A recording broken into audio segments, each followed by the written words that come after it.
1장 8절 하셨나요? 네, 한 목소리로 합독하시죠. 앞에 나오네요. 좋습니다. 여기 나오네요. 읽겠습니다. 내가 진실로 진실로 내게 이르노니 내가 젊어서는 스스로 띠띠고 원하는 곳으로 다녔거니와 늙어서는 내 팔을 벌리니 남이 내게 띠띠우고 원하지 아니하는 곳으로 데려가리라. 이 말씀을 하시는 베드로가 어떠한 죽음으로 하나님께 영광을 돌릴 것을 가리키심이더라. 이 말씀을 하시고 베드로에게 이르시되 나를 따르라 하시니. 아멘. 그 설교자들끼리 하는 말이 있어요. 가장 설교하기 어려운 부류의 사람들인데 딱 여러분들 매일 철야하시죠. 금식하시죠. 좋은 말씀들 하도 많이 들어가지고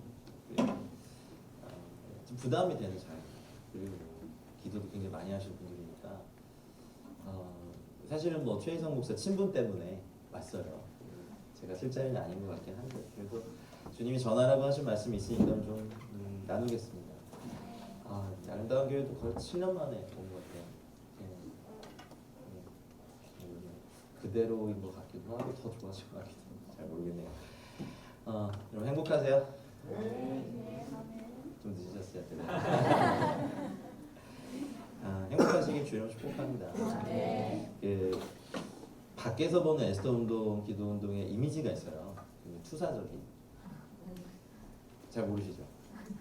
바깥에서 보면 늘 막 국가와 또 행동하시잖아요. 그렇죠?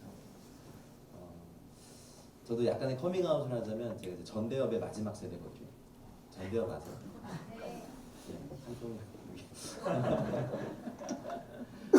네, 피가 끓었죠. 그때는 피가 끓었고 하나님이 이제 저를 하나님 나라를 가르치시면서 거기서 이렇게 부르셨어요. 그래서 하나님 나라 운동가로 살고 있습니다.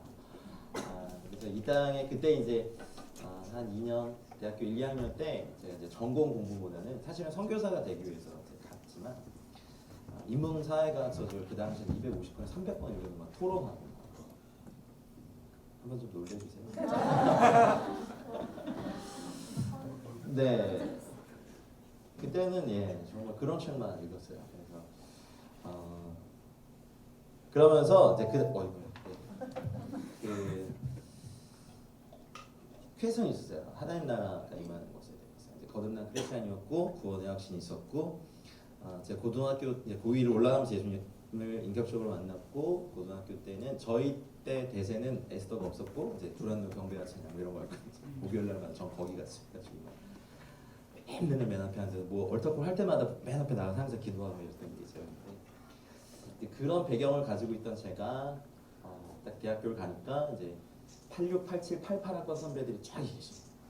혹시 그 세대에 계신 분 계신 것 같은데 저희 때 선배들 왜 저분들은 아직까지 학교에 있을까? 그 당시에 저는 새내기였으니까 그래서 이제 막 그 선배들이 제가 볼을 꽂으면서 야 70년대도 사람이 태어나는구나 하면서 이렇게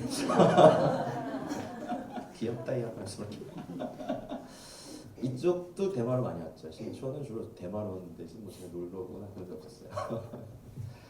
그러면서 이제 1, 2학년 때 열심히 하면서 제 퀘스천은 그거였어요. 하나님 나라가 이 땅에 임하는 게 뭘까에 대한 고민이었고 교회에 물어보면 이제 제가 자란 교회가 전형적인 장로교단의 교회였고 그런 질문을 던지면 너 요즘 누구 만나? 이러면서 너 의식화된 것 같아? 이러면서 지금 표현을 하면 종북 같아. 이런 식으로 제가 들었죠. 그냥 그 교회에서 나왔고 잘하고 그냥 이렇게 열심히 신앙생활했던 그 교회 목사님들이 저를 이제 경계하기 시작했고 저는 이 목마름이 있었어요.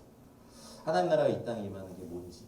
그러다가 이제 그 당시 이제 운동권들의 프로세스가 있었어요. 이제 2학년 때까지 열심히 하다가 이제 3학년 되면 단과대학 학생회장에 출마하죠.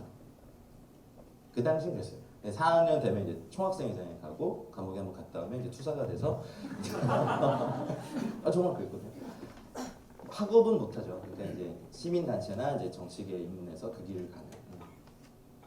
근데 그 당시 같이 운동을 했던 그 선배들 이제 제가 실명을 대면 안 되니까 진짜 막 전 현직 국회의원들이니까 저를 학습시켜 주셨던 그 선배님들 치열하게 통했어요. 치열하게. 왜냐하면은 그분들이 갖고 있는 게 유물사관이잖아요. 유물사관이 있고 저는 이제 그 교육관 잘 들었어요. 어떻게 물질이 먼저 움직이고 정신이 움직이는 걸 치열하게 토론하고요. 그때 이제 NL 계열의 주사파 형님 누님들이 많았기 때문에 저희 학교가 너 이런 얘기를 아시니까 해도 되죠? 네. 좀 이 말씀이랑 연결이 되죠. 그러면서 이제 거리를 나가게 됐고 사회를 알게 됐고 교회 안에서 교회와 집만 알았던 제가 두란노 경배찬양이 전부였던 제가 보게 됐죠. 철거민들 분들, 그다음 야합을 섬기면서 또 노동운동을 하시는 분들 만나고 여러 가지 농민들 만나면서 하박국이 던졌던 이 공의에 대한 질문들을 저도 던지기 시작했습니다. 거리에서 구호를 외치는 그 피클른 청춘 몇 번 외치지도 못하고 물론 이제 그 최루탄에 딱 진압됐지만 그때 이제 2학년 여름 방학 때 이제 그런 제안을 받고 출마를 해야 되나 말아야 되나 고민하다가 그 당시는 뭐 핸드폰이 어딨어요? 저 초니까 그 삐삐도 없었던 그 시절에 이제 여행을 갔어요. 가방 메고 배낭 하나 메고 바닷가에서 이렇게 성경을 이렇게 뒤적이고 있는데 그 말씀, 내 나라는 이 세상에 속한 것이 아니다라는 말씀이 저를 이렇게 빡 줬어요. 만이 내 나라가 이 세상에 속하였다면 쟤들이 싸워서 나로 잡히지 않게 할 것이라는 말씀이 저를 이렇게 확 하셨죠. 그래서 제가 그래도 거듭난 크리스찬이었고 성경 체험도 있고 막 이제 그런 하나님 나라를 고민하는 것이란 이 세상 나라가 하나님 말씀에 근거해서 그러고 보니까 그동안에 어쨌든 제가 거리에서 여러 가지 삶의 현장에서 배웠던 것이 헛되지는 않았지만 내가 가야 될 길이 아니구나라고 해서 제가 갔다 오고 이제 선배들과 결별을 선언하고 저는 군대를 갔죠. 이렇게 별의별 욕들 막 평생 먹을 욕을 다 듣고 이제 군대를 갔어요. 군 복무하면서 이제 이런 것에 대해서 질문하고 하나님 나라가 이 땅에 임하는 것이 무엇일까 그리고 마지막 때 이런 공부도 막 하면서 제가 이제 보직이 있었음에도 불구하고 저희 부대 내에 이제 군종이 없었기 때문에 제 보직은 보직대로 하고 또 군종 역할을 했어야만 했어요. 그래서 막 밤에 막 계속 근무소로 막 가가지고 아침 새벽기도 교회 이렇게 문 열고 저 이렇게 졸다가 오고 막 이런 거 했거든요. 그러니까 이제 다른 사람들보다는 좀 교회를 자주 가게 돼요. 그래서 거기서 말씀을 읽고 그러면 이 땅에 있는 이제 수많은 불의의 문제들, 죄악의 문제들, 재판하는 곳에도 불의가 있잖아요. 여러분 더 잘 아시죠? 정치하는 곳은 당연히 불의가 있고 역사적으로 반복되었던 수많은 이런 반복의 차슬에서 과연 하나님 나라가 임하는 건 뭘까라는 질문이 제 20대 후였어요. 관심 없으시면 조셔도 돼요. 째려보시지 이렇게 접근해야 여러분과 좀 공통점이 있다고 제가 발견한 중보와 하나님 나라를 위한 여정이 하면 이게 될 것 같아요. 설교자가 와서 자기 얘기하는 게 되게 싫은데 저도 한 3분만 더 들어주세요. 그리고 나서 이제 말씀을 나눌게요. 그러면 이제 그런 와중에 이제 어떤 스피리추얼 익스피리언스를 제가 막 하게 시작한 축사라든지 이제 은사주의 계열에서 주로 많이 경험하는 그런 있잖아요. 뭐 이렇게 입신 체험도 그렇고 이제 복음주의권에서 자란 제가 이제 은사주의를 경험하고 간 게 아니라 이제 소위 말해 진보주의를 경험하고 은사주의로 이렇게 가게 됐어요. 사실은 다 하나인데 영성이라는 건 다 하나인데 우리가 나눈 거죠. 복음주의다, 뭐 은사주의다, 이렇게 진보주의다라고 하는 거. 그러면서 이제 제가 20대 중반에 러시아를 1년 반 정도 가게 되고 거기서 제가 같이 이제 협력했던 선교사님이 7가정이 있었는데 그 7가정이 성격이 다 다른 거예요. 장로교단에서 오신 분, 막 어디 순복음에서 오신 분, 미국 남침례교단에서 오신 분, YM 소속 뭐 선교사님 딱 정체가 이미 뭐 발이 한 반쯤 이렇게 떠 있는 하늘에 떠 계시는 분들도 이렇게 계시고. 근데 신기한 건 그런 분들이 연합해서 그 도시를 섬기자라고 해서 한 팀이 됐어요. 그러니까 저야 뭐 이제 언어를 배우러 간 거니까 이제 낮에는 언어를 배우고 이제 오후에 와서 뭐 숙제도 하고 이분들 도우면서 계속 이제 월요일은 이 선교사님과 이런 사역을 해보고 화요일은 이 선교사님과 이 사역을 해보고 이게 저한테 너무나 좋은 경험이었어요. 어떤 분은 뭐 영적 전쟁이 대가 난 뭐 보이지도 않고 느끼지도 않고 뭐 여기 있지 않냐 그러고 막 뭐가 보이는데 그리고 어떤 분은 그냥 앉혀놓고 제자 훈련 시키시고 어떤 분은 계속 막 이렇게 구제하시고 너무 다양한 스펙트럼이 너무 성숙하신 분들이었어요. 그러니까 서로 다르다고 공격하잖아요. 한국 사역자들은 네가 틀렸니, 네가 틀렸니, 여기서도 제가 섣불리 뭐 촛불 태극기 얘기했다 큰일 나잖아요.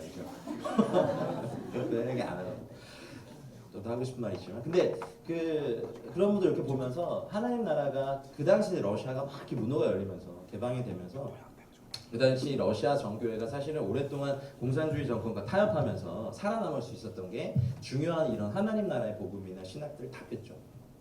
정교회가 수세기 동안 이제 축적해온 부를요 사실 공산당 정부에 다 줬어요. 그래서 러시아 정교회가 서슬퍼런 정권 안에서도 살아남을 수 있었죠. 그러니 저희가 딱 보니까 완전 4대 교회 같은 거예요. 살았다는 이름은 가졌으나 죽어있는. 그리고 정권과 너무 가까우니까 모든 이제 권력의 핵심에 이 정교 지도자들이 다 있는 거죠. 그래서 이들이 그 당시 개신교를 이단이라 칭하고 저희가 나눠주는 현대어로 번역된 성경을 다 몰수해서 불태워버리고 그랬던 시절이었거든요. 근데 이제 사람들이 갈급한 거죠. 이제 개혁 개방이 돼서 페레스트로이카 이런 거만 열리면서 사람들이 이제 자본주의도 맛보고 돈의 맛을 보니까 이제 사람들이요 이게 이제 종교보다 강력한 게 또 어떤 사람들 돈이잖아요. 그러니까 이제 변화들이 막 일어나는 거죠.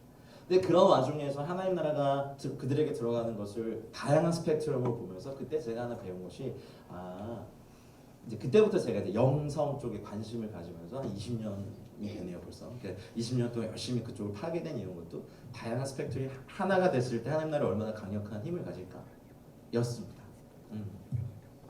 근데 그분들이 참 성숙했어요. 자기랑 다르지만 틀렸다라고 얘기하지 않고 그런 게 필요하면 그분을 맡기다. 또 자기가 할 수 있는 주특기들이 다르니까. 우리식으로 얘기하면 이제 중국 제가 얼마 전까지 중국 선교사였기 때문에 이렇게 중국 무림계로 치면요 소림사의 무술이 있고요, 무당파의 무술이 있고요, 그렇죠? 이렇게 하여튼 각 문파마다 주특기들이 달라요. 어떤 문파는 검을 쓰고요, 어떤 문파는 이거를, 어떤 문파는 내봉이고. 근데 그게 다양하게 섞여서 무림계를 형성하잖아요. 하나님 나라도 그런 것 같아요. 각기 이제 독특한 어쩌면 처음부터 이렇게 받은 공동체의 영향도 있고 워낙 타고난 기질의 영성도 있잖아요. 근데 또 에스더가 가진 강점이 있으시잖아요. 하나님 앞에 이렇게 아까 들어보니까 120일 연속 절해요? 고마워요. 그 정도쯤 해야 저희가 어디 기도한다고 명함을 내밀긴 하네요. 다윗의 장막에 33년간 온 세대가 다 있어요. 모라비안 교도들이요 120년간 있어요. 천국 가서 120일 했다고 명함 못 내밀어요. 죄송합니다. 그래서 수년간 이 일을 해오신 건 아닙니다. 근데 이것이 우리의 의가 되지 않길 주님 축복합니다. 그렇죠? 여러분 그러시지 않으니까. 그래서 도입이 좀 길었는데 그래서 제가 알게 된 거는 다르지만 하나구나. 그래서 아가서 이런 거만 스타디 해보면 하나님의 정원이 있잖아요. 히즈 가든이죠. 근데 거기에는 나무도 있고요. 다양한 꽃들도 다 종류가 다르잖아요. 어떤 꽃은 장미꽃이고 백합이고 백합이 서로 보면서 야 너 왜 가시가 없냐? 너 왜 가시가 있냐면서 이렇게 쌀 수도 각기 다르게 만드셨어요. 그렇죠? 거기에는 꽃가루 부시런히 날아다니는 벌들도 있을 거고요. 그렇죠? 나무도 있고 그 모든 것이 하나님의 눈으로 봤을 때는요 그분의 정원이겠죠. 근데 이 모든 것이 어울려서 숲을 이룰 때. 근데 지금 이제 에스더가 하셔야 될 거의 최전방에 쓰셔서 이걸 이제 온몸으로 맡고 계시니까 여러분 격려해드리고 싶습니다. 잘 하고 계십니다. 근데 좀 더 하십시오. 네, 혹여 여러분이 기도한 것대로 기도 응답이 되지 않는다고 해도 실망하지 않길 주님 축복합니다. 여러분이 하셨다면 그 기도가 결코 헛되지 않고 주님의 시간대 또 주님의 방법으로 응답될 걸 믿으시죠? 그러니까 기도 많이 하시는 분들이 이제 그런 좌절을 몇 번 경험해봐야 이제 우리가 어떤 응답을 정해놓고 하는 기도에서 벗어나서 하나님의 응답을 구하는 기도를 하기 시작해요. 근데 그것이 맞거든요. 하나님은 지금 이루기 싫은데 계속 지금 이뤄달라고 하면 계속 살짝 미루세요. 응답한다. 주님 왜 응답 안 하십니까? 그러면 여기 있는 말씀 안 하시고 뭐라 하십니까? 내가 너의 눈물을 한다. 이런 식으로 말하잖아요. 그러니 빼도 박도 못하고 계속 하는 거야. 그런데 기도의 분량만 계속 쌓이고 제가 무슨 말인지 알죠? 기도하시는 게 주님 왜 이거 응답 안 하실까? 막 옷을 찢을 정도로 막 갈망이 생기는데 내가 너의 눈물을 한다. 이러면 그만하라는 거야, 덜하는 거야. 그러면서 더 잘하면 되죠. 주님이 얘는 이거 지금이 아니다 얘야라고 하지만 그렇게라도 응답을 해버리면 기도하면 안 나오니까 주님의 그 고수의 방법. 너 이거 응답하면 안 올 거잖아 이러시고. 기도 제목이 없어도 주 앞에 나가시는 은혜가 있길 바랍니다. 아멘. 주님을 갈구하는 기도. 그래서 중보기도를 오래 하다 보면 그런 피곤함이 있으시죠. 항상 다크 사이드를 먼저 봐요. 그리고 기도 제목들도 항상 헤비한 것들만 던져줘요. 에스턴 특히 더 그래요. 수련회도 보통 일반 수련회는 보통 밤에 이제 부장님들이 막 치킨 100마리 쏘고 막 이러는데 금식 3일 하고 일단 두려워요 여기가. 아니요, 다 천국에 상급이 쌀 겁니다. 그래서 좀 저도 이 업종에 이제 몸담은 사람이에요. 저는 좀 어쨌든 저의 주된 부르심은 사실 북한도 있지만 열방이거든요. 중국에서도 저희 베이스는 이제 저희 베이스는 기도의 집이었으니까 15명이 안 되는 스태프들이 하루에 14시간, 15시간을 지키며 그렇게 몇 년을 했죠. 그러니까 이 수고를 알죠. 또 여기 가기 전에도 또 원기 운동에서 기도의 집 운동을 하고 어게인 연봉줄 때 중보기도 코디네이션 했으니까 알죠. 어떤 국가적 단위의 무게가 뭔지도 알고. 근데요, 그래서 한 17년간 이 업종에 있다 보니까 많은 중보기도 학교도 가르치고 뭐 기도센터도 세우고 기도의 집도 세우고 중국 성도도 기도 훈련도 시키고 지금도 하고 있고 맨날 부탁하는 강의 제목은 중보기도인지 저 이제 중보기도 안 하려고 생각했는데 근데 이제 하나 이제 아마 제 얘기가 좀 동의되시는 분들이 있을 겁니다. 아니면 그냥 한번 들어주시죠. 그 피곤함 있잖아요. 없으세요? 늘 다크 사이드를 먼저 봐야 돼요. 그리고 헤비해요 항상. 그리고 이건 언제 끝나? 이 질문도 끝나지 않은 기도 제목들에 대해서 계속 매달리는 것만큼 힘든 건 없어요. 기도 제목이 지연되는 것만큼 마음이 상하는 것도 없더라고요. 근데 여러분 그런 생각 해보셨어요? 주님도 물론 쉬지 않으시잖아요. 그런 걸로 제가 기도를 더 하십시오라고 말하려고 온 건 아니고요. 기도의 동기에 대해서 좀 말씀드리고 싶어요. 제가 그래서 한동안 기도를 너무 하기 싫어요. 저희 또 이제 중국에 세운 기도의 집이니까 이제 또 가정교회 네트워크 같이 하니까 여러 지역에 이제 기도 센터들을 세우면서 어떻게 기도를 하는지 방향을 지도하고 저희가 그 자료들을 계속 주고 그 서양 사람들은 왜 그런 거 잘 조사, 리서치 되게 잘하잖아요. 그러니까 저희가 발견한 아주 소중한 자료가 있었어요. 오퍼레이션 차이나 같은 책 보면 360일 동안 이제 중국의 소수민족들을 다 리서치해서 하루하루 기도할 수 있는 분량들을 다 나눠놨더라고요. 우리가 할 필요가 없어. 이미 다 해놨어. 그래서 그걸 가지고 이제 매일매일 기도할 전 중국에 그렇게 소수민족이 많이 몰랐어요. 그러니까 막 그런 기도들 또 템포리 윈도우의 100대 관문 도시들은 사실 저의 유업이니까 정말 12년, 13년째 계속 지금도 매일 하는 것들. 그리고 여러분들 북한 또 이슬람권, 또 힌두교권, 또 나인 프론티어 지역의 그 복음의 최전방 접전 지역 9개 지역을 위해서 기도하는 그런 것들. 우리 또 황교장 계신데 또 터키 오늘 또 피곤해요, 그렇죠? 네, 전 터키 더 이상 안 갈 줄 알았는데 작년부터 또 다시 터키를 보셔가지고 난민들. 근데 그런 피곤함 없으세요? 기도를 해도 늘 불의는 있더라고요. 오늘 막 기도의 불제 끌어. 저 가끔 저 같은 물의 사도도 필요해요. 맨날 불들만 만나셨잖아요. 제가 오늘 약간 좀 조절을 해드리고. 아니 좀 잠깐 쉬었다 가는 것도 괜찮아요. 아니 뭐 기도를 쉬는 게 아니라 한번 이런 질문을 던지고 가는 거죠. 주님이 이 땅에서 구원자의 사역을 다 하셨어요. 그래서 가르치고 전파하시고 고치신 일 다 하시고 쑥 올라가시면서 야 성령이 오실 건데 니네가 해. 그래서 이 땅에서 하셨던 사역들은 저희들에게 맡기셨단 말이에요. 그런데 주님이 올라가셔서 새로운 언약의 이름을 얻으시고 새 언약의 중보자가 되시면서 기도를 쉬지 않고 하시죠. 그래서 사실 저희가 중보기도 하는 거죠. 근데 중보기도는 여러분 설교자나 사람을 대상으로 하는 사역은요 사람들에게 영향력이 증가될까 안 될까요? 증가 많이 되죠. 좀만 열심히 하면 이름도 좀 유명해지고 영향력이 생기기 시작해요. 설교자로서 어떤 뭐 치유 사역자로서 뭐 성경 교사로서 선교사로서 되는데 중보기도잖아요. 밥도 안 주면서 기도시키면서 영향력이 없어요. 그래서 힘들어요. 특별히 우리 형제들은 기본적으로 야망들이 많잖아요. 없는 척하지 마세요. 형제들 우리 종자들은요 이게 깨지기 전까지는 주님이 쓰시기 전 어려워요. 그러니까 이게 이 사역적 야망이 이 기도 운동에서 뭔가를 내가 인정받기 위해서 왔다가 이게 깨질 때가 되게 고통스럽거든요. 기도 운동만 그러겠어요. 다른 다 그래요. 그래서 선교사 파송 받아서 이제 갈 때, 야 내가 지금 말씀의 불로 중국을 태우려 했는데 몇 달이 안 돼서 내가 타고 있어 내가. 그럼 어떤 선교사들도 다 경험하는 거죠. 누구나 다 경험해요. 그리고 내가 지금 기도의 불로 이 기도의 불을 붙이려, 기도의 불은커녕 지금 나 불씨 하나 유지하는 것도 힘들어.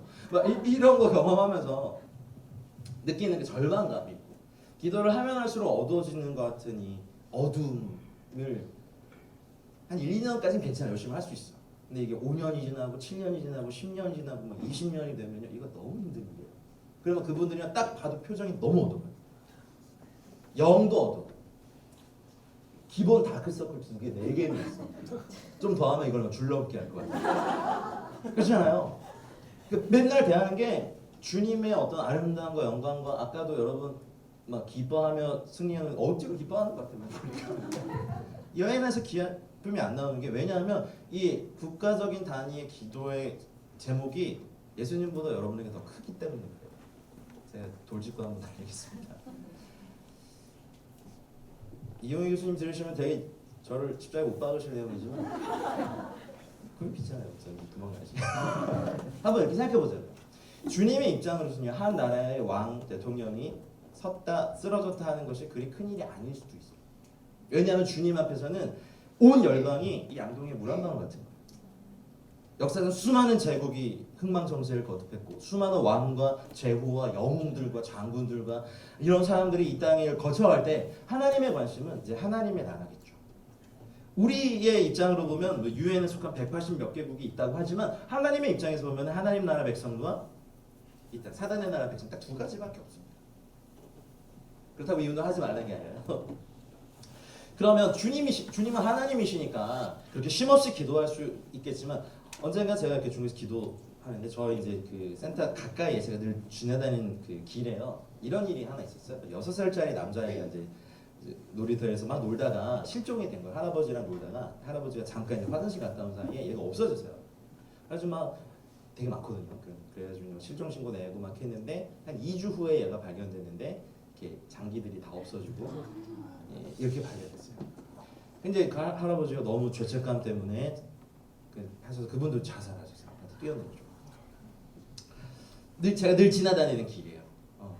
그렇게 정말 수년간을 기도의 집을 몇 개씩을 세우면서 정말 24시간 계속 돌리면서 그 중산들과 함께 중국을 축복하고 하는 이 땅이 이제 좀 주님의 큰 군대가 되게 되라고 기도하고, 그렇게 정말 몇 년을 하고 이제 그 소식을 들으니까 너무 절망이 되는 거예요. 여러분 제가 중국을 좀 폄하하려고 그런 건 절대 아닙니다. 한국도 마찬가지예요. 어느 나라나 악과 죄는, 그렇죠. 이제 이런, 그래서 그냥 너무 실망도 되고, 도대체 이 나라는, 물론 1억 명 이상이 크리스찬이지만 나머지 12억이 불신자잖아요. 비율로만 해도 12대 1이에요. 그러니까 뭘 상상해도 그 이상의 일들이 항상 일어나는 그 나라가 싫은 거예요. 막 그날 주님 제가 언제 중국 보내달라고 그랬어요. 러시아 보내달라고 투덜투덜 대다가, 그날 이제 마침 사역에서 저희 다른 팀원들은 다 나왔어요. 사역하러. 그날 예배 섬김이 딱 저였어요. 그래서 아무도 없길래 저 혼자 이렇게 하는데 찬양이 너무 하기 싫은 거예요. 기도도 되게 안 들어주셔서 주님께. 근데 그날 이제 여름이니까 이렇게 모기향을 피워놓고 이렇게 예배하는데, 아유 내 기도가 저 여름날 모기향 같겠구나 이제 그런 거 안 느끼고 있어요. 이렇게 불면 확 사라질 것 같아요. 그래서 그냥 모르겠다, 이렇게 마침 또 아무도 없으니까 그냥 임재 찬양 틀어놓고 저 몰라요, 주님을 예배 안 해. 이러면서 막 이렇게 있어요. 네. 근데 그때 이제 주님이 두드리시죠. 그래서 제가 주님 또 뭐 너 안다 뭐 이런 거 하시지 마시고 뭐라 하시 다 알아요. 그래서 막 마음이 너무 절망이 되니까, 저 힐러는 좀 이렇게 정서가 살아나야 또 확 살아나거든요. 정말 말씀하시더라고요. 실망했구나 그러시죠. 당연하죠. 근데 주님은 그때 그러시더라고요. 야 재진아, 나는 그 사건 말고 뉴스에 보도되지 않은 수많은 죄악들 날마다 목도하고 있고, 더 듣기 싫은 거야. 이제 또 뭐 어쨌든 또 뭐 아니다 그러시겠지. 그래서 그쵸. 근데 그리고 이걸 내가 인류 역사 수천 년간 말했다. 그런데도 내가 이 나라를 위해서 기도를 포기하겠니? 당연히 아니죠, 주님. 그래서 제가 그랬어요. 주님은 사랑이시니까요.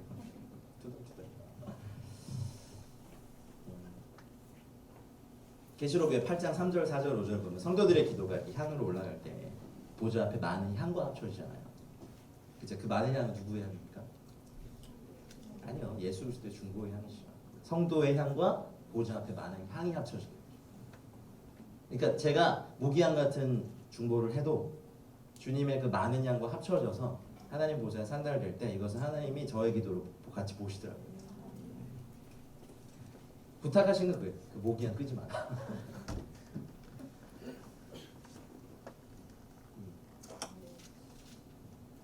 아멘. 스스로 힘을 내야 될 때가 있어요. 그렇죠? 기도도 그렇고.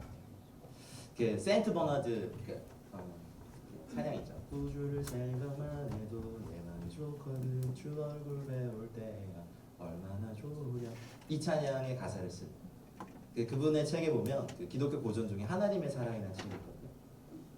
거기에 보면 하나님 그 사랑의 네 단계를 말해요. 이분이 뭐라 그러냐면 첫 번째 사랑은요, 그냥 자기 자신만을 사랑하는 거예요. 이건 뭐 인류의 모든 사람이 다 하는 사랑. 두 번째 성도들이 하는 사랑인데 자기 자신을 위하여 하나님을 사랑하는 거예요. 하나님 주시는 뭐 기름 부음, 능력, 기도의 파워, 뭐 설교의 뭐 이런 거. 세 번째 단계는 하나님만을 사랑하는. 이게 좋죠.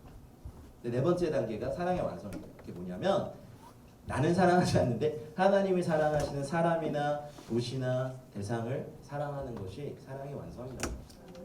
동의하십니까? 요즘에 여러분이 북한을 위해서, 이슬람권을 위해서, 또 여러 나라들과 이 정치 현안들 이걸 위해서 힘을 다하여 하고 있는 것이 네 번째 단계를 훈련하는 거예요.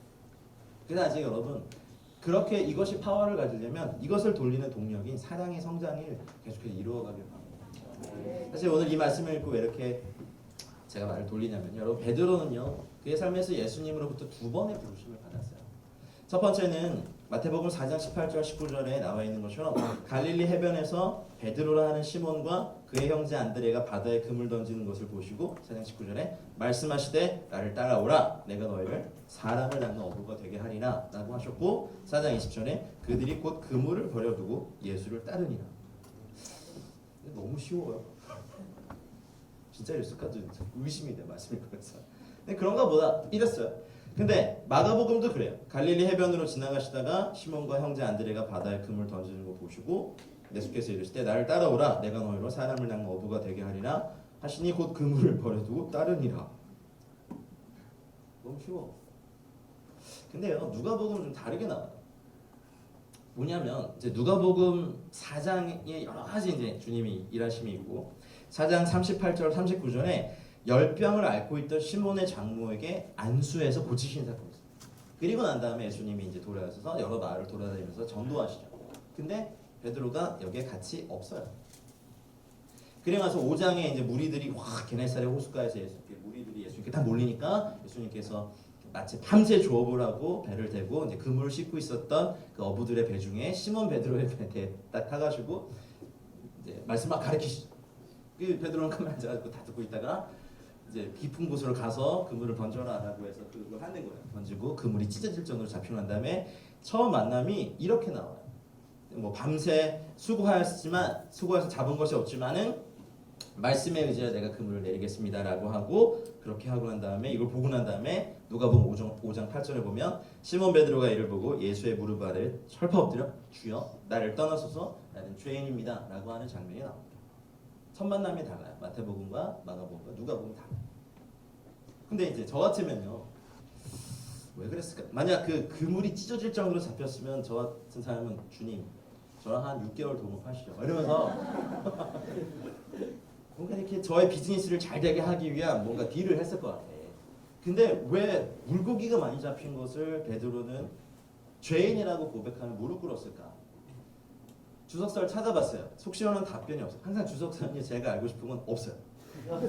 여기 아시죠? 여기 사역자님. 요한복음은요. 근데 첫 만남을 좀 다르게 기록해요. 요한복음 1장 36절에 보면 이제 세례 요한이 예수님을 향해서 보라 하나님의 어린 양이다라고 하니까 세례 요한의 제자였다가 이제 두 사람이 예수님 쫓아가요. 그리고 난 다음에 너무 당황해서 뭐 앞에 어디 계십니까 이런 얘기 하고 그 중에 한 사람이 누구냐면 시몬 베드로 형제 안드레였어요. 그리고 난 다음에 요한복음 1장 41절 42절에 보면 자기 형제 시몬을 찾아 말하되 우리가 메시아를 만났다 하고, 메시아는 번역하면 그리스도라, 데리고 예수께로 오니 예수께서 보시고 이르시되 네가 요한의 아들 시몬이 장차 개바라 하리라 하시니라. 그러니까 마태, 마가, 누가, 요한이요 각기 예수님과의 첫 만남을 베드로를 다 다르게 기록했어요.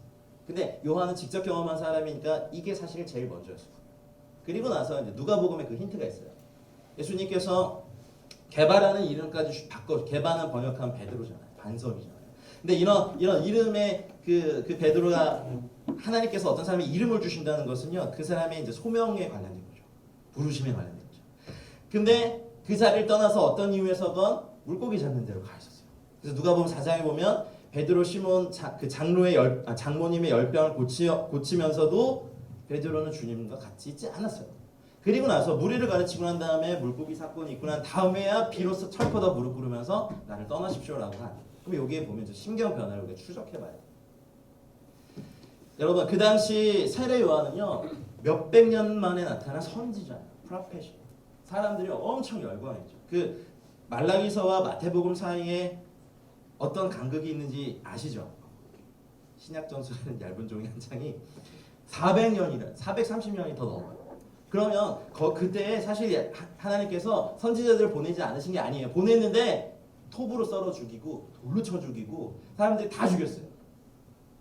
그러다가 이제 세례 요한이 등장했습니다. 약대 토로도 있고 막 그 광야 막 터프가에 나타나는 회개의 독사 이 자식들한테 막 외치고 지금 여러분 하시는 것처럼 막 외치고 막, 그리고 어떻게 보면 유대에 막 경건 운동을 일으켰죠. 그러니 사람들이 열광해서 그 밑에 가서 제자하겠다고 막 있다가 요한은 자기 그 사명을 알잖아요. 누구를 드러나야 돼요, 그렇죠? 주에게 오실 그 예배해야 되니까 왔어. 오, 보라 하나님의 어린 양이다라고 하니까 평소에 자기 스승이 말했던 바로 그 메시아 나타나는 거 보고 이 줄타기 빠른 이 영매나 이 제자들이, 아니면 너무 이것을 이스라엘 회복과 하나님 나라를 갈망했던 이 두 제자가 따라갔겠죠.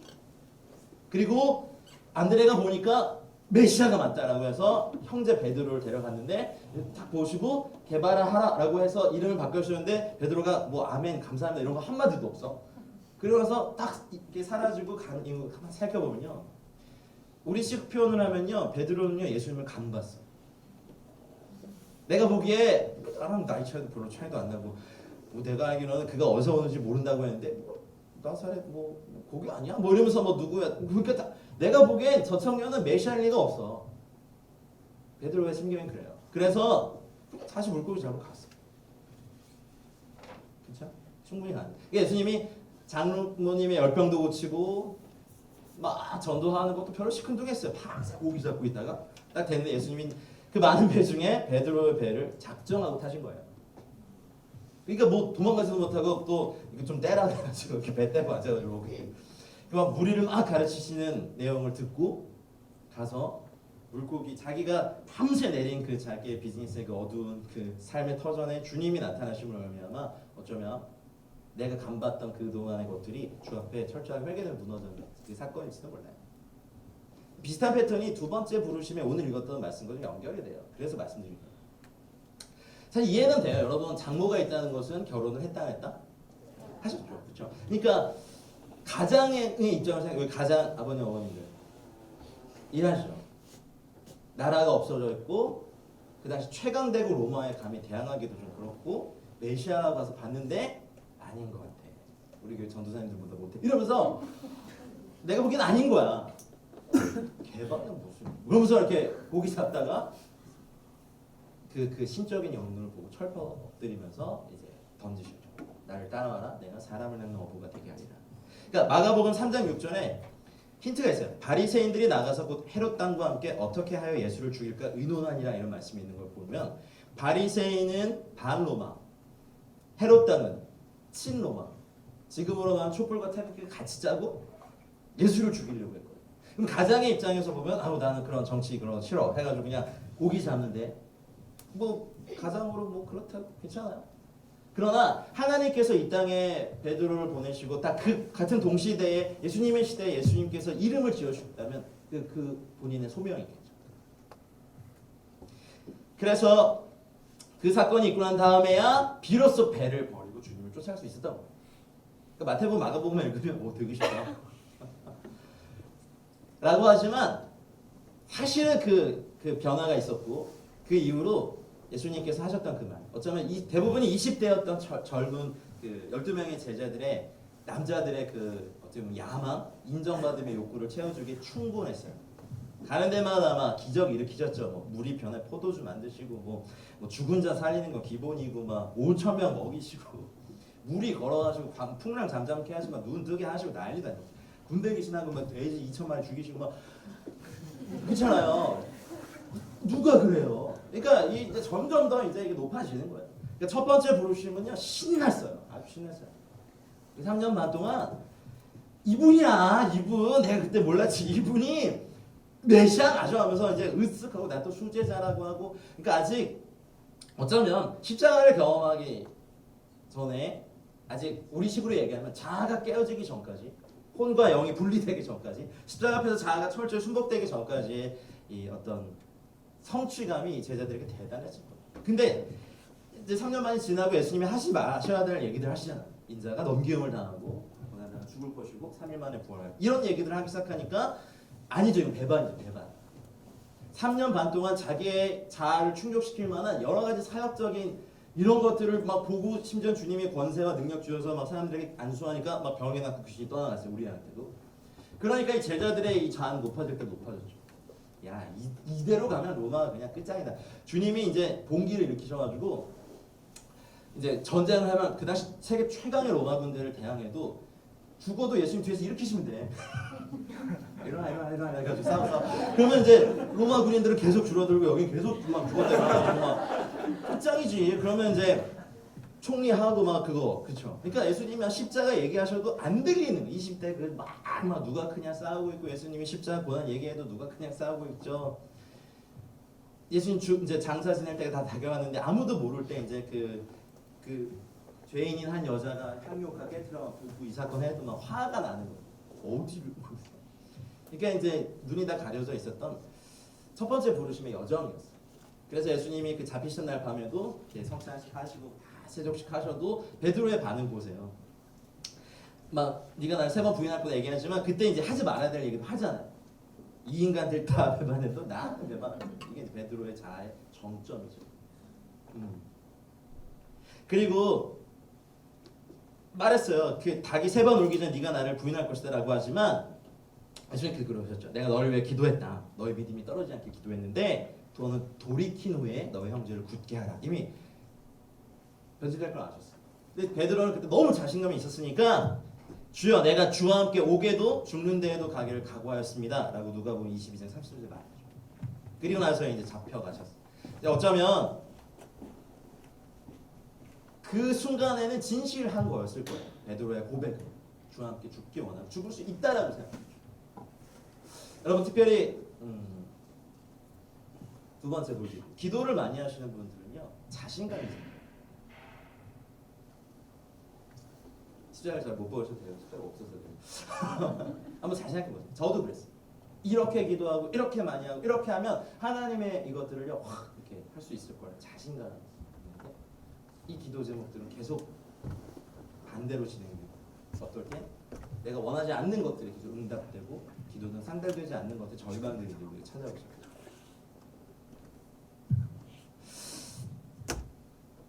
앞으로 말입니다. 혹여 여러분 삶에서 이 첫 번째 부르심의 절망이 그래서 마을치기 쫓아가서 대제사장의 집에서 재판받으시는 주님을 불을 쬐면서 보던 베드로에게 사람들이 이제 3번 묻잖아요. 누가복음 22장 57절에 이 여자야 내가 그를 알지 못한다 라고 했고 22장 58절에 이 사람아 나는 아니다 라고 했고 22장 60절에 야 이 사람아 나는 네가 하는 말을 알지 못하노라고 아직 말하고 있을 때 닭이고 놀더라. 초대교회 전성사 읽어보면요 베드로는 평생 닭 울 때마다 같이 울었대요. 모든 닭들을 닭처럼 실수도 없는 거고 아침마다 울어대는 닭들을 뭐 어떻게 근데 이것이 어쩌면 베드로를 낮추는 그래서 이 자신감 많고 막 혈기 많고 막 즉흥적이었던 베드로가 나중에 베드로 전후서를 자세히 읽어보세요. 젊은 자들아 주 앞에서 낮추라 겸손은 너의 허리를 도 이게 베드로에게 얼마나 심하게 이 내면이 깎여. 베드로의 첫 번째 부르심 너로 사람 낳는 어부가 되게 하라는 것은요 요때 끊겼어요. 근데요 놀라운 말씀이 하나 기록되어 있는데 이때 놀라셔야 돼요. 누가복음 22장 61절에 누가복음에 하면 딱 기록되는 말씀이 있어요. 그때 막 부인하고 있을 때 주께서 돌이켜 베드로를 보시니라는 게 기록됐어요. The Lord turned and looked straight at Peter. 이거 누가복음에 하면 있어요. 딱그 빡빡 세 번 이 사람아 내가 알지 못하거든 하면서 하고 있는데 그때 주님이 돌이키셔서 베드로를 look at 아니야. look straight. 그 실패의 자리에서 짧은 순간 요즘 한국에 와서 보니까 막 뭐 하다가 막 도깨비를 보러 간다 이제 도깨비를 왜 봐? 쫓아내 내가 그랬거든요. 아니 드라마 이름이 있던만요. 뭐 근데 어쨌든 화면에 주님께도 잘 마음을 안 열면서 이렇게 화면에 마음을 여시는 그분들의 심리가 뭘까 이제 이런 생각들. 뭐 영화도 그렇고 문학도 그렇고 여러 가지 그런 이제 방송 기법에서 많이 사용하는 것이 순간의 눈 맞춤이 시선 처리에 영혼을 담는 것들. 이건 절정이죠, 그렇죠? 이런 거 있어야 이제 자매들 마음이 열리고 또 지갑도 열리고 공유 스크랩하기 시작하고 막 이러잖아요. 그 짧은 순간이요. 3번 부인할 때 주님이 돌이키셔서 베드로를 바라보셨던 그 눈은 뭘까? 사실 오늘 설교의 핵은 이겁니다.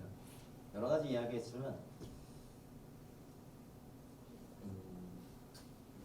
중고의 그 애쓰고 헌신하는 그 자리에서 어쩌면 우리가 첫 번째 부르심에 대해서 실패감을 느끼고 있는 거예요. 사실 오늘 이 말씀 저 되게 하기 싫었는데 왜냐면 이게 왜 주님께 그랬어요. 주님 이게 맞을까요? 여기 모이는 거? 좀 나눠줄래? 싫어요. 말씀하기 누군가 이 말씀이 필요하신 분이 있나 봐요. 실패의 자리에서도 주님 보고 계셨는데 그 눈이 정죄의 눈이 아니셨을 거예요. 이 짤막한 구절이 저한테 사실은 굉장히 이렇게 울림으로 온 적이 있었어요. 저의 실패의 자리에서 그러니까 막 대제사장 앞에서 막 하고 있다가 3번 부인하는 거 들고 돌이켜 베드로를 보시니 영원의 눈이었을 것 같아요. 눈 맞춤에. 그 다음 구절이 밖에 나가서 심히 통곡하니라. 그럴 수밖에 없었겠죠. 그 눈에 3년 반이 담겨 있을 수도 있어요. 하지만 예수님의 눈에는 영원 전부터 베드로를 아셨기 때문에 영원 전부터의 창조주의 눈의 시선이 그 순간에 딱 멈춰서 처음 개발아 이름 하셨던 그 순간부터 신나게 주님을 쫓으면서 여러분 남자 13명이 다녔으면 진짜 재밌었을 것 같아요. 물론 뭐 여기는 뭐 우리 시간 친일파 독립투사도 섞여 있었기 때문에 무지하게 싸웠겠죠. 남자 13명이 다니면서 요한 같은 사람은 주님의 품에만 이렇게 기대했었으니까 주님의 채취, 땀 냄새, 입 냄새, 방구 냄새, 막 똥 냄새 다 맡아가면서 예수님이 얼마나 친했을까. 옛날에 저희 월십 7080 세대가 자주 불렀던 곡 중에 베드로 아름다웠던 지난 추억들 이거 아세요? 이거 아시면 7080 사랑했었던 많은 순간들 이게 뭐지? 베드로의 고백 뭐 이런 거 아니죠? 이렇게 그거 보면서 저도 막 울었는데 3번 다하게 울 때 막 부인하고 있는데 주님이 돌이키셔서 베드로를 바라보셨던 그 짧은 순간이지만 영원히 담겨있는 그 순간 내가 이때 내가 너의 믿음이 떨어지지 않게 그러니까 주님이 마치 그 옛날 공포 영화 링에서 나온 것처럼 막 머리 이렇게 해가지고 눈을 핏발서면서 꼬라보신 게 아니라 아직 채찍 맞기 전이시니까 베드로를 어떤 눈으로 바라보고 계실까요? 몸을 돌이켜 베드로를 보시니 저는 베드로를 참 좋아하는 이유 중에 하나는 이런 다혈질 형님 누님들은요 즉흥적이긴 해도 되게 순수해요. 머리를 잘 못 써요. 얼굴이 다들 이런 분들 마피아하면 금방 걸려요. 나 아니야!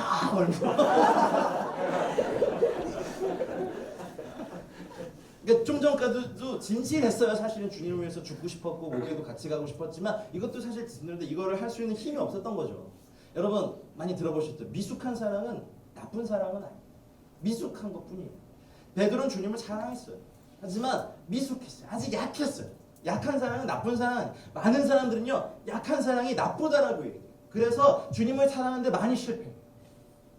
사역을 하다가도 도망치는 것에 대해서, 또 중보기도의 자리에 있다가도 또 그걸 내려놓는 것에, 아니 주님이 뭔가 부탁하신 것을 끝까지 하지 못하는 것에 대해서 심한 자책감과 절망, 또 그래서 밖에 나가서 심히 통곡하고, 이때 이후에 베드로는요, 여러분 주님이 말씀하셨어요. 그리고 베드로야 너는 3번 부인할 거고 나중에 돌이킨 후에 너 형제를 굳게 하라는데, 베드로 같은 사람은요 자기 정죄가 너무 심한, 자책감이 너무 심한 사람이에요.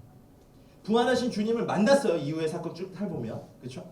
만났는데도 또 두 번째 부르심의 이 만남이 어디입니까? 또 그 자리에 돌아가서 고기 잡고 있었어요. 혹시 이곳에 계신 분들 중에, 제가 잘은 모르겠습니다. 왜 이 말씀을 오늘 말하고 하는지 저는 잘 모르겠습니다. 근데 첫 번째 부르심의 그 실패의 자리에서 도망치거나 아니면 스스로를 정죄해서 내가 하나님의 어떤 걸 누릴 자격이 없다라고 하신 분들에게 오늘 이 두 번째 부르심이 들리길 축복합니다. 아니면 아직 첫 번째 부르심의 여정 가운데 있다면 아직 그걸 좀 누리십시오. 근데 제가 예언 하나 할까? 처절하게 깨어지고 실패하는 자리로 가시게 되면요, 오늘 이 말씀을 기억하셔야 할 겁니다. 정죄의 눈으로 바라보시는 것이 아닙니다. 사랑의 눈으로 바라보시는 거예요. 저도 이런 시간이 좀 있었습니다. 하나님이 나에게 얼굴을 가리시고 영원히 날 잊으실까? 주의 임재를 영원히 거두실까? 나는 더 이상, 그래서 목사, 선교사 다 내놓고 그냥 일반 형제로 살고 싶었던 시간이 있었어요. 저에게 17살에 주님 인격적으로 만나고 19살에 제가 주님께 제 삶을 이제 선교사로 드리고, 준비하다가 잠깐 도망쳤다가 다시 주님께 컴백하고, 그때 이후로 한 17년, 18년을 열심히 주를 위해 살면서 전 정말 열심히 했어요. 정말 열심히 했어요. 제 목사도 알아요. 신대원 1학년 때 개척했고요. 선교회도 몇 개씩 세웠죠. 하여튼 열심히 했어요. 저의 첫 번째 부르심 신났어요. 근데 그 첫 번째 부르심의 끝은요, 자아의 파쇄시더라고요. 밖에 나가서 심히 통곡하는 시간이 각자 경우는 다르시겠지만 있으실 겁니다. 혹시 아직 없었다면 앞으로 있게 되면 이거 꼭 기억하십시오. 그 순간을 보고 계십니다. 정죄의 눈이 아니라 사랑의 눈으로 보십니다. 너에게 그것이 필요하지? 나중에 깎여서 베드로 전후설 보세요. 와, 이거 무슨 그 인생의 모든 걸 다 겪은 사랑 많은 할아버지가 쓴 것 같아요. 그렇죠?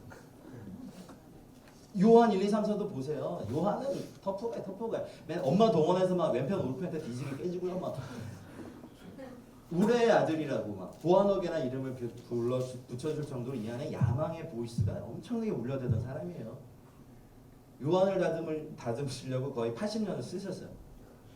반모성까지 쳐놓으시고 순교도 못하게 해서 어머니 딱 부탁하시면 그렇죠. 마리아 진짜 오래 살 거예요. 그러니까 이제 자기 순교도 못해. 어머니 부탁 받았으니까. 그러니까 처절하게 깨진 거죠. 주님 옆에서 오른편 왼편 하던 그 꿈을 꿨던 요한은 끝까지 사랑하면서 자기 형님들 다 순교하러 가는 거 듣고, 실제로 보면 요한은 순교하러 가겠다고 뛰쳐나갔다가 가서 초대교회 교인들 잡아오고 그 야망이 다 깨지면서 결국 그 이름 그대로 성취하셨죠. 요한계시록에 보면 The Seven Voices of Thunder, 7 우리의 음성을 듣게 하세요. 요한에게 봉인해 버리시죠. 제가 믿기로는 요한복음에 그 힌트들이 남아 있는 것 같아요. 예수님께서 자신을 계시하신 7개의 자기 선언문, 나는 선한 목자다, 나는 길이요 진리요 생명이다 하는 그런 예수님의 7개의 선언문이 요한복음에 숨겨 있는 것 같아요. 여하튼 다시 베드로에게 돌아옵니다. 그래서 그 절망의 바다에서 또 복이 내리고 부활의 주님을 만났음에도 불구하고 도마는요 의심하긴 했어요. 그렇죠? 그래서 예수님이 마리아 같은 경우 내 몸 만지지 말라 했지만 쑥 찾아와서 도마에게는 만지고 믿어라 해요. 만졌다는 기록은 없어요. 설마 만졌을까? 진짜 만졌을까? 안 만졌어요. 만졌는지 안 만졌는지 중요하지 않아요. 주님이 그것을 사랑으로 해주셨다는 거예요. 제자들 모였는데 쑥 오셔가지고 대가리 박아라 이런 거 아니에요. 내가 그렇게 얘기했는데 말도 먹고 도망간 놈 누가 이런 것도 아니고, 저희 때 군대 생활할 때 왜 치약 뚜껑에 머리 박고 전진하고 이런 거 아시고, 그러면 일어나면 치약 뚜껑 박혀있고 90년대 군대 생활. 어쨌든 그런 것도 아니, 그냥 다 사랑이셨어요. 우리의 중보가 사랑이어야만 하길 축복합니다. 너무 헤비한 어두운 이런 정말 우리나라가 공산화가 될 것 같은 위기감에서 기도하고 계시는 거 압니다.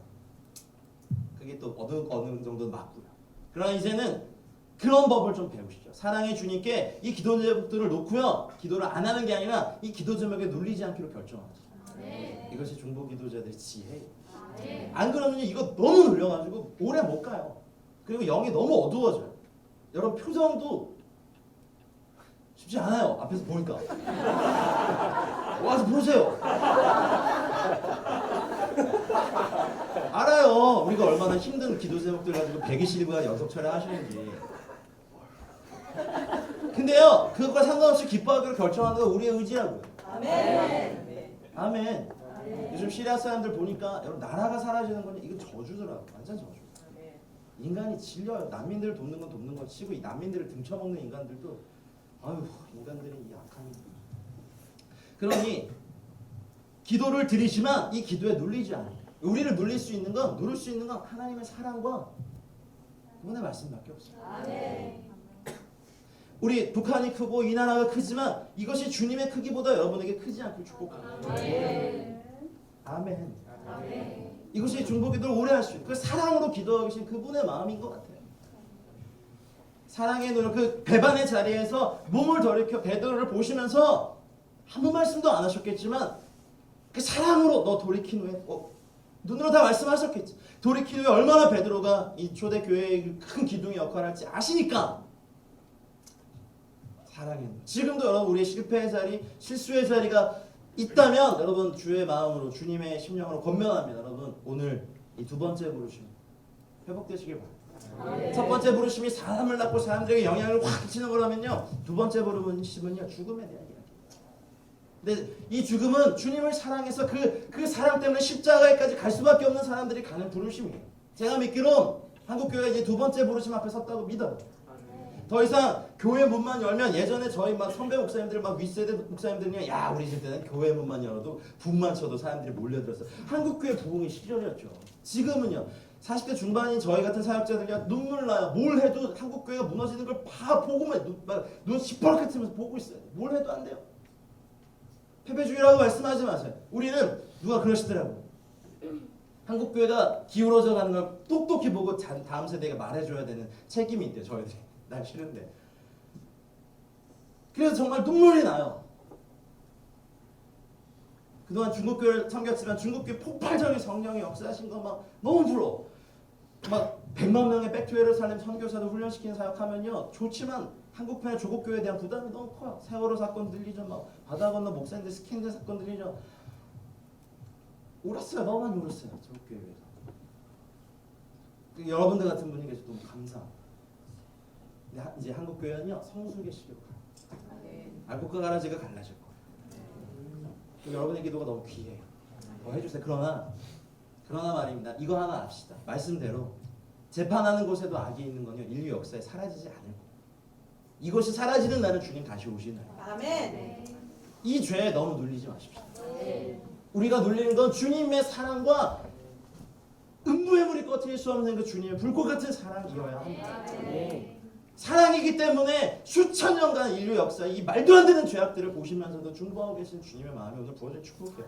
이거 없이는요 이 기도 이렇게 힘든 거 어떻게 하세요? 120일간 하시고 이거 연장되면 더 하실 거라면서요. 아니 부대에 부르시면 그 부대의 전투를 해야 돼. 어쩔 수 없어요. 해야 돼요. 네. 그래서 인원이나 마치 저희들은 생각하면 되죠. 저희 하면 다 깨졌어요.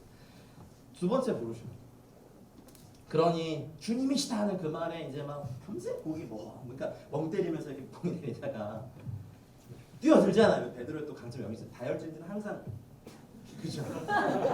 백투 예루살렘 하면 예루살렘 가 계시고 아니 중간 날에 할 일이 얼마나 많은데 여기 계세요. 그냥 백투 예루살렘이니까 영어 공부하면 무조건 이제 100만 원짜리 교재 먼저 사시죠. 대책이 없어. 어쨌든 이게 또 다혈질들의 강점이야. 뛰어들잖아요. 옷 입고 뛰어들. 여러분 바다 수영 4km 해보셨어요? 이 거리가 4km예요. 막 물을 들어오죠. 새벽 얼마나 이게 차요. 이 옷은 점점 무거워서 처지죠. 근데 이 간절함이 있는 거예요. 아직까지 첫 번째 그 실패에서 벗어나지 못해요. 다혈질들은요 자책감이 되게 심한 종족들이에요. 그래서 혼내면 안 돼요. 알아서 찌그러져 있거든요. 정말이에요. 혼내야 될 사람들은 누군지 아세요? 바울 같은 담즙질을 보는 거예요. 이 사람들은 되게 잔인해요. 이런 사람들 다뤄주지 않으면요 히틀러 같은 사람도 돼요. 독재자. 자기가 옳다 확 믿어가지고 교회도 이런 담즙질형 리더는요 못 쫓아 그럼 자기가 쏴버리고 가요. 어쨌든 4km를 헤엄쳐서 근데 대체가 어쨌든 무조건 주님 만나 가야 되는 거예요. 그래가지고 막 이렇게 막 하고 주님 서 계셔요. 그 깊은 눈으로 주님 베드로 바라보시면 뭐라고 해주고 뭐 하거나 막 뭐 대박 혼내시거나 하면 뭔가 물음이나 털릴 건데 아무 말씀하시면 더 무서워요. 숯불 앞에 3번 부인하는 자기를 숯불 피워놓고 기다리시니까 주님의 잔인함. 근데 이래야 돼. 이 실패 바닥을 봐야 돼. 증명하는 이게 현대 상담학 기법의 대가죠 이게. 증명이라고. 가장 실패했던 자리에 다시 그 자리를 해석해 주시고 그리고 묻지 않아요. 네가 하나님을 쉬워? 네가 나를 사랑하는 이게 뭐 여러 설교를 들으셨겠죠. 뭐 이게 뭐 아가페의 사랑, 뭐 필레오의 사랑 그런 신학적인 얘기를 하고 싶은 게 아니에요. 정보가 필요해서 아니에요. 끊임없이 자기를 자책하고 밤바닥에서 멍 때리면서 밤새 금을 내리고 어쨌든 갈망은 있었어요. 주님께 왔잖아요. 예수님 그래서 예수님이 물으시면 아가서에서 보면 양치기 소녀가 신부가 될 때 3번의 아가서의 사랑의 도약의 계기가 있죠. 첫 번째는 아가서 1장 2절에 사랑의 입맞춤이죠. Let him kiss me. 그로 하여금 나에게 입맞추게 해주십시오. 그것이 신부가 양치기 소녀가 아직 모를 때 주의 입에서 나온 생기와 하나님의 입에서 나온 말씀으로 영혼의 입맞춤을 당하면 영혼이 깨어나기 시작하죠. 두 번째 단계는 아가서 2장 6절에 나온 것처럼 그가 왼팔로 나를 보이시고 오른손으로 나를 안으시는구나. 홀리 허드. 왼팔 사용 뭡니까? 우리 보통 주님 오른손 사용할 능력에 뭐 전능에 뭐 병화에 왼팔은 우리 목 뒤로 안으시는 거니까 늘 우리가 인정하든 인식하든 못하든 우리를 항상 안으시는 주님 왼팔 사용과 오른손을 이제 깨닫기 시작하면 주님의 사랑이 한 단계 더 브레이크가 돼요. 세 번째는 아가서 8장 6절 같은 거. 주의 사랑으로 인치시죠. 음부의 물이 꺼트릴 수 없는 사랑으로 인쳐버리시는 거예요. 제가 믿기로는 이 요한복음이 아가서의 신약판이라고 말하잖아요.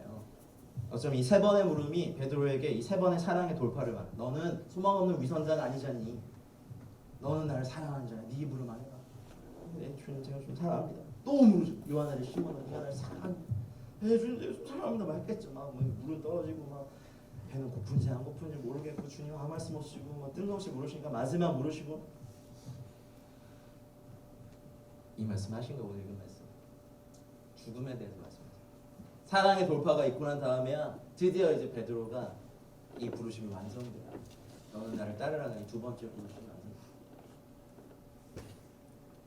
그리고 나서 이해하기 시작해요. 성령님이 오시고 난 다음에 예수 그리스도가 이 땅에 불을 던지러 왔는데 그 불이 하나님의 나라였고 그 나라는 이스라엘 사람들이 생각하는 유대인이 생각한 하나님의 나라는 실제로 nation 한 국가로서의 이스라엘이 회복되는 거였지만 예수님이 말씀하신 이것도 wrong이 아니에요. 이것도 막 할 건데 이거 전에 해야 될 일이 있다. 저희 같은 이방인들의 마음에 의와 평강과 희락과 공의에 하나님 나라가 임해야 돼요.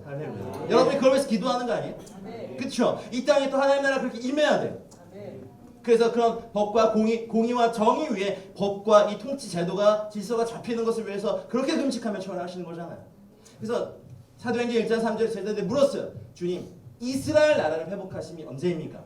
유대인들에게는 하나님의 나라는 이스라엘이에요. 네이션으로서 이스라엘. 근데 그건 아직 때가 안 됐어. 할 건데 아직 안 됐어요. 근데 주님이 이 복음이 열방으로 막 전파돼서 우리 같은 사람에게도 예수 그리스도가 증거되고 하나님 나라를 꿈꾸는 일들이 일어나고. 아멘. 그리고 난 다음에 때와 기한 너희가 알 바 아니다. wrong, 그 질문이 wrong이라고 하신 게 아니에요. 단지 때가 아니다. 너희는 온 천하에 다니며 사마리아 땅 끝까지 가서 주의 복음을 전하라 하셨고 그 일이 지금까지 이루어집니다. 통계해 보니까 AD 60년 이후에 전 세계 인구 비율을 보니까 불신자와 신자의 비율이 불신자가 270명 중에 신자는 1명의 비율이었어요. 근데 2000년이 지난 지금 어떤 줄 아세요? 한번 놀라셔야 돼요. 불신자와 신자의 비율이 6대1. 주님은 승리하고 계시고 승리하고 계시고. 2008년도에 위클리프 성경번역성 교회가 통계냈죠. 지금 지구상에 있는 7,000개 언어 중에 번역이 완료된 거 보고하고 지금 번역하고 있는 2,150개의 언어를 말하면서 이것이 지금 속도로 되면 2123년이 돼야 다 번역됩니다. 신구약이. 라고 했는데 그때 같은 테이블에 있던 IT 선교회 리더가 그럼 우리랑 같이 해봅시다 해가지고 같이 한 5년 정도 이 사역을 같이 해서 성경 번역사. 이들에게는 이제 빅데이터 기술 여러 테크놀로지가 있으니까. 그리고 나서 2013년도 선교대회 때 보고가 달라졌어요. 2025년이면 지구상의 모든 언어로 성경 완역됩니다. 네, 좀 놀래주시는지. 그냥 기도만 하시는 거예요. 근데 또 한 번 놀랬어요. 작년에 여기 일산에서 콜트홀 한국대회가 있었죠. 그때 또 바뀌었어요. 통계가. 2020년 성경이 완역돼. 할렐루야. 여러분 저도 정말 위대한 시대에 살고 있거든요. 할렐루야. 물론 핍박과 순교가 더 극심합니다. 중동뿐만 아니라 우리나라도 지금 남의 나라 신경 쓸 여력이 없으면 저는 중동이나 여러 나라 다녀보면요. 이게 정말 주님이 쉐이크 하시는 거 아세요? will shake the nations. 막 흔드세요. 그냥 흔들어 버리세요. 예디지족이요? IS한테 가장 많이 성폭행 피해자 이런 당한 그 족속이요. 사실은 중동에서 가장 복음 전하기 어려웠던 족속이에요. 산에 살죠. 막 유대교, 조로아스터교, 무슨 뭐 불교 각종 단짝꿍에 자기만의 종교 갖고 있었죠. 외부인들과 절대 교류 안 했던 사람들이 IS 일어나니까 다 도망쳐 나왔어요. 이들에게 복음이 들어가고 있어요. 고난의 행군을 했던 북한이 300만 명의 피해자가 사실 문을 열었죠. 어쨌든 그들이 중국에 와서 복음을 듣고 다시 돌아가서 또 더 북한 사정 잘 아시죠. 여러분 열방을 흔드시는 하나님의 손이 하고 계십니다. 그럼 우리는 이제 우리의 만족, 사역적 야망이나 우리의 개인적인 것, 나를 위해서 하나님을 사랑하는 단계를 넘어서서 이제 하나님을 사랑하는 것을 또 추구하고 조금 더 나가서 하나님이 사랑하시는 것, 여러분이 하시는 것, 북한과 이슬람과 열방을 위해서 기도하시는 모든 것들에 우리의 삶을 더 드려야 됩니다. 이건 알아주는 게 아니거든요. 여러 번 설교 들으셨겠죠. 물덩하인들이 채운 그 항아리, 유대인이 결례를 따라했던 항아리의 크기가요, 우리 김치도 그런 게 아니고 거 아시죠? 그래서 그분들 거의 목욕 수준으로 하거든요. 그럼 혼인잔치에 왔던 수백 명의 사람들이 씻을 만한 분량은요 어마어마한 거예요. 그리고 이미 다 썼어요. 그리고 굳이 뭐 이걸 채울 이유가 없는데 채우라고 하시죠. 매튜 톨러 그런 얘기 하더라고요. 자기는 그 본문 보면 그 유대인 엄마들이 딱히 상상이 된대요. 유대인이니까 왜? 그런 말을 하더라고요. 유대인 엄마들이 한국 엄마들보다 더 강하대요. 왜? 이거 보라고. 여자 내 때가 그렇게 안 됐습니다 했는데 개무시하잖아요. 뭘 말씀하든 해라 하고 가버리잖아요. 유대인 엄마들 다 그러대요. 근데 어쨌든 그것이 이러는데 문제는 물을 채운 종의 수고가 없으면 그 사건이 일어나지 않습니다. 여러분들이 그 수고를 하고 계시죠. 그래서 힘든 거예요. 열왕기상 18장에 엘리야가 큰 비의 소리를 들었어요. 그리고 하나님이 그 큰 비를 내리실 때도 됐고 내리시기로 결정했지만 고개 쳐박고 기도하는 7번이라도 기도하는 그런 사람들이 있었어야 합니다. 여러분 그 산고의 그 태가 되어드리는 거죠. 그래서 격려하고 싶습니다. 근데 이것이 더 이상 여러분들에게 기도 제목으로 여러분 눌리지 않길 바랍니다. 조금 더 넓게 보시죠. 이런 말 하면 안 되지만 한국이 망하더라도 주님의 영광이 가려지지 않아요. 하지만 말입니다. 한민족은 아직 할 일이 너무 많습니다. 그렇죠? 통일되고 이제 육로 따라서 아시안 하이웨이 타고 가고요. 중국이 열심히 1대1로 뚫고 있죠. 너무 감사해요. 우리는 그거 못 뚫거든. 그쵸? 막 그 차마 고도에 막 철도 났어요. 40년 걸려가지고. 공항에 항만 철도에 다 사통팔달로 다 뚫어. 우리 그거 타고 가면 돼요. 상해에서 고속철도 타면요 홍콩까지 금방 가서 보험 전화하고 와요. 저 그러고 다녔어요. 막 처음에는 싼 거 해가지고 너무 이렇게 뒤로 젖혀지지 않는 춘추항공 타고 다니다가 허리 뽀개지는 줄 알았어요. 너무 신나는 거예요. 여러분 한국에 불을 주실 겁니다. 근데 이 불을 열방의 고아와 과부와 강도 만난 자들 먹여야죠. 아멘입니까? 한국 할 일 너무 많아요. 그래서 여러분들이 중요해요. 여러분 지치지 마세요. 지쳤다면 좀 회복하세요. 조금 지쳐 계셔도 돼요. 그렇다고 정지하지 마세요. 열심히 해오셨잖아요. 중요한가? 누가 알아줘요? 120년. 신천지보다 더해요. 여기는. 죄송해요. 저를 못 받으셔도 돼요. 근데 격려해드리고 싶어요. 지치면 또 지치는 것도 쉬는 것도 여러분 음악으로 치면 쉼표도 음악이 진행된다는 사인이잖아요. 그죠? 그죠? 또 지휘자가 쉬려면 또 쉬는 거죠. 수많은 숨은 기도자들이 기도하고 있습니다. 근데 주님의 법이 그러시더라고요. 주님이 비를 내리실 때도 됐고 내리시기로 결정했어도 편해요. 다리 사이 쳐박고 기도하는 사왕한테 안 보이는데 7번이라도 가라 했던 그 간절함 여러분이잖아요. 다른 사람들이 부흥이 왔을 때 그 비를 혜택을 누려도 모를 거예요. 이 비가 어디서 왔는지. 그걸 하나님 아시고.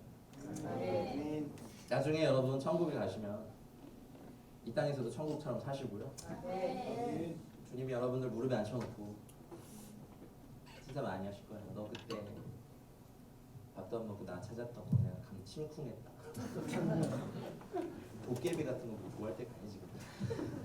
네. 저도 한 편 봤어요. 하드만. 근데 뭐 비성경적인 건 다 나오더만 접신에 막 환생에 전생에 뭐야 이거. 우리는 그런 드라마가 만드는 사랑보다 더한 사랑을 하는 사람들이잖아요. 주님의 사랑에 우리의 심령이 불타오르는 밤이 되길 축복합니다. 저 그래서 회복할 수 있었어요. 하기도 싫었고 몇 번씩 배반하고 떠나는 사람들을 다시 찾아가서 그 자리로 다시 되돌려는 일을 하는. 옛날에 제 성격 같았으면 안 하죠. 네, 그렇게 살다 죽어라 저주를 했겠지만 사랑이신 주님이 포기하지 않는다면 저도 포기할 권리가 없더라고요. 그게 주님의 신부들의 책무이고 신랑 되신 예수 그리스도를 따라가는 거라고 저는 믿습니다. 여러분 정말 수고 많으시고요. 앞으로도 수고해 주십시오. 저도 뭐 좀 다른 형태지만 기도합니다. 저희 팀도 기도하고. 작년 재작년에 하나님 갑자기 광화문에서 1년간 기도하라고 하셨어요. 저는 많이 안 했는데요. 저희 팀원들이 오지. 청와대가 바로 내려다 보이는 그곳에서 소수의 인원들이 감사주로 기도하기 시작했습니다. 그리고 철수해라라고 해서 딱 철수했는데 그때부터 최순실 사태가 터지더라고요. 나비 효과라고 생각합니다. 저희들 뭐 작은 인원 그리고 여러분들이 기도한 엄청난 기도가 또 있겠죠. 여러분 중국가 기쁨이 되셨으면 좋겠습니다. 사랑이 되셨으면 좋겠습니다. 북한을 사랑하는 방법으로 여러분 중국을 택하셨습니다. 또 가셔서 또 사역하실 분들도 있겠죠. 또 열방을 사랑하시는 방법으로 여러분 중보를 택하셨고 기도운동에 부르심을 받았고 또 거의 핵심 리더라고 제가 들었는데 고맙습니다. 기도해 주셔서. 진심으로요. From the heart. 네. 든든했어요. 중국에서도 에스더 분들이 막 기도하시는 거 보면서 저는 또 그때 부르심 자체가 중국 교회를 훈련시켜서 열방에서 기도하게 하는 교관 역할이었으니까 열심히 했어요. 그래서 대한민국 어떻게 됩니까? 라고 할 때 숨겨놓은 중국 기도자들 보여주시고 그렇지 대한민국 이렇게 무너질 나라 왕 한 명 쓰러진다고 해서 넘어질 나라였으면 5,000년을 버텨주지 못했다고 당당하자고요.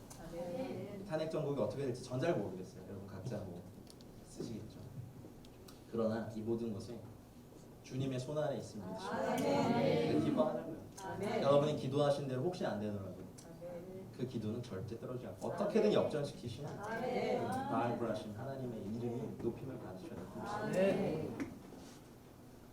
부대가 전투에 승리해도 개인이 부상당하면 그렇지 않아요? 기뻐하기로 결정하십시오. 행복하기로 결정하십시오.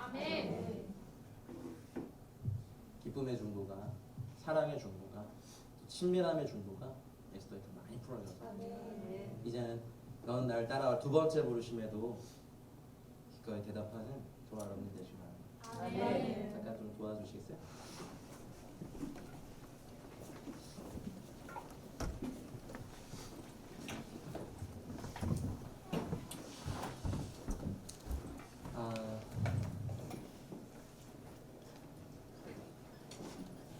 에스더의 기도 스타일은 늘 통성이죠. 한 번쯤은 좀 잠잠히 기도해 봅시다.